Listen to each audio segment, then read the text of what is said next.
In today's video, I'm going to teach you how to fix anti-cheat crashes from core isolation in Windows 11. Click the Start button on the taskbar, then type Windows Security. As you enter that, look for Windows Security in the search results and click it to open. You should now be on the Windows Security dashboard, where you'll see sections like Virus and Threat Protection, Account Protection, and Firewall. In the left sidebar, click Device Security. On the right side, click Core Isolation Details. This opens the Core Isolation page where Windows shows protection features controlled by toggle switches.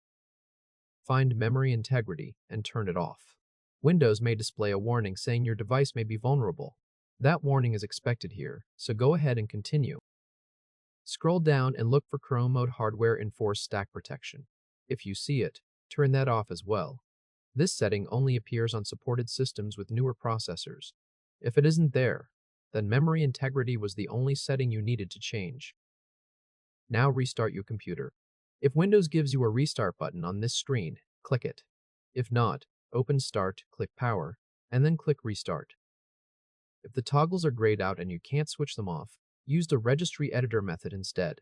Click the Start button, then type Re-edit. When Registry Editor appears in the search results, right-click it and choose Run as Administrator. If a permission prompt appears, click Yes. At the top of Registry Editor, click the address bar. Now type the registry path for memory integrity. The original instructions say to pause and copy the pinned comment here, so enter that path, then press Enter. On the right side, find Enabled and double-click it. In Value Data, change the number from 1 to 0. Then click OK.